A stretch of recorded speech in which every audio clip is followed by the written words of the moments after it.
nga para naman sa kanila itong parcel na dumating ay sila na nga lang ang pinagbukas ko nga mga ka-swipe. Hello, hello, magandang buhay. At habang nagbubukas nga tong dalawa kong anak mga ka-swipe ay tuwang-tuwa na lalo na nga itong si Bunso. Tatanungan pa nga itong dalawa kong mga ka-swipe kung ano nga ba daw itong bubuksan nila. At nung nabuksan na nga ni Kuya ay tuwang-tuwa nga siya dahil alkansya nga daw. Kung makikita nyo pa nga mga ka-swipe, nag-aagawan na nga itong aking dalawa dahil hirap na hirap nga si Kuya na buksan. Habang ang binubuksan nga ni Kuya mga ka-swipe ay pumili na nga si Bunso ng kulay na gusto niya.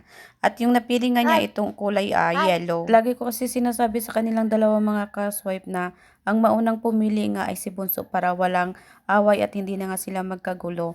At nung nakuha na nga ni Kuya ay tuwang-tuwa siya pero medyo na ano siya dito dahil frozen nga yung tatak ng kanya. Nilhan ko na nga sila nito mga ka-swipe para hindi naman puro sila bili. Pero si Kuya talaga mga ka-swipe, nung bata pa talaga yan is mahilig na talaga yan siya mag-ipon. Kahit piso-piso yan dati mga ka-swipe, naalala ko, nilalagay niya yan sa garapon po ng stick. O, nasanay na talaga tong panganay ko mag-ipon. Ngayon napuno na nga niya yung isa niya dito na lata. So nag-decide ako na palitan ko siya ng plastic kasi medyo kumakalawang kapag yung lata po yung aking gagamitin. So ito yung napili ko, yung LPG tank na alkansya. At kagandahan kasi dito mga ka-swipe, kapag napuno na nga natin to, pwede pa natin ito gamit sa ulit kasi ayan, iikot lang natin yan sa gitna, mahahati yan. At ang yung sticker ay dikitan nyo lang mga ka-swipe nga ng Scotch Tape ay okay na. Ang link nasa comment section.